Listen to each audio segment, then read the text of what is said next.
Hey, it's Jess. Welcome back. Today I'm here to talk about Spy Family Volume 1 by Tetsuya Endo. And this is the book that I picked for last month in February. I have a list on my phone of all the books that I own that I haven't read yet. And so I just did like a random number generator.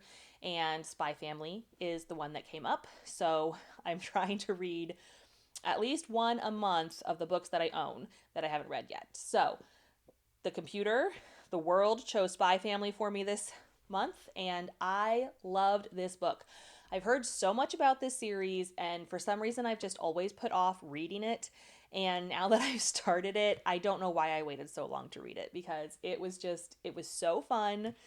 The drawings are great. It is a manga, so as you can see, you know, uh, so it is about a spy named Agent Twilight, and he is given a mission where he is trying to infiltrate and get close to a political person, but he has to find a family to infiltrate the school that this person's child goes to. And so Twilight, his name is Lloyd in the books, and he has to find a wife, and he does. Her name is Yor, and he adopts a child named Anya, and what they don't know that he's a spy, and Anya is a telepath, so she can read minds. So she knows that Lloyd is a spy, but he doesn't know that she's a telepath. And then Yor is an assassin, and Anya knows that she's an assassin because she can read minds, but Lloyd doesn't know that Yor is an assassin. So they get into some hijinks during um, the family interview for this school because they're a found family and they have to act like they've been together for a long time. So, anyway, I do have the other volumes of this. The first 10 are out right now. Volume 11, I believe, comes out in April. And there's actually a Spy Family movie coming out in April. And it is a completely original storyline. But my daughter is so excited to see that. So I guess I better finish reading these and get caught up so I can take her to see that movie next month. But anyway, have you read this book? Let me know. What did you think? All right, I'll talk to you later. Bye. Hey, it's Jess. Welcome back. Today I'm here to talk about Exquisite Corpse by Poppy Z. Bright. And this is a book that I've heard a lot about, but I have never seen a physical copy of it. And when it was at my library, I figured I might as well pick it up because I'd been curious about it long enough and it was available, so I thought I'd give it a shot. This is, in the horror community especially, a very well known book for being very disturbing. It definitely pushes the line. As far as like extreme horror that's been published recently, I think a lot of that pushes the line a lot more than Exquisite Corpse. But especially when this was published, this was top tier, unsettling, disturbing. I don't think a lot of people like this book. I don't know. I personally don't know anyone in real life who has read this book before.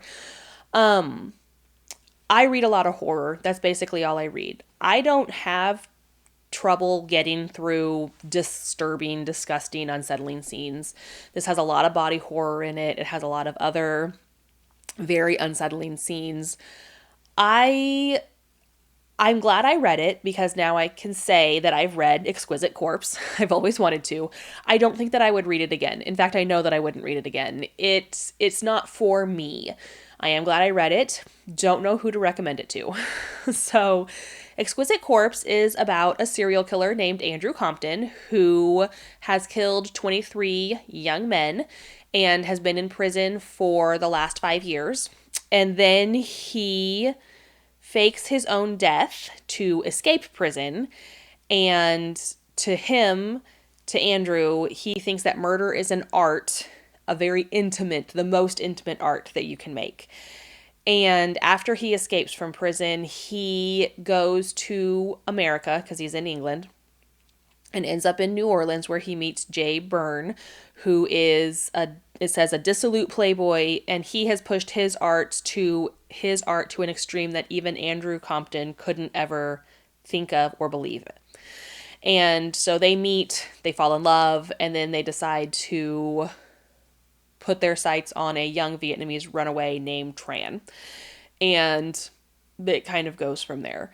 Again, don't know who to recommend this to. I don't think the general public is going to enjoy this book. I don't know many people who would enjoy this book. I'm glad I read it. It wasn't too much for me because I did finish it. I didn't have a trouble finishing it. It didn't spark anything in me that would make me want to read it again. I don't really necessarily think that I am really interested in anything else that Poppy Z. Bright has written. They have written a lot of other things too, but I kind of just wanted to read this because, again, in the general horror community, it's a pretty infamous book, and so I wanted to see what it was about. And now I can say that I have read this book. But have you read this book? Let me know. What did you think? All right, I'll talk to you later. Bye.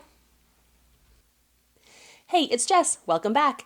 Today I'm here to talk about Silence in the Shadows by Darcy Coates. And this is the fourth book in the Black Winter series that she has written. It's the last book in the series. And I have really enjoyed all of these books. I think I liked the third one just slightly better, but this one was still a good solid 4 stars for me. I thought that the ending wrapped up very nicely. And so let me go back. The Black Winter series is about, you follow Claire and Doran, and they're kind of in this post-apocalyptic zombie world where they're fighting the Hollows, is what they're called. The monsters. They used to be humans, but now they're Hollows. And in the third book, Whispers in the Mist, they are traveling to Evandale, which is a research facility and safe haven. And in Silence in the Shadows, they are leaving Evandale and they are going back to Winterbourne, which is Doran's family's estate. So they're going to go back there. It's like a giant mansion, and they have like an indoor garden and all this stuff. And so they're going to go back there to live. And of course, they can't just go from Evandale to Winterbourne because then you wouldn't have a book.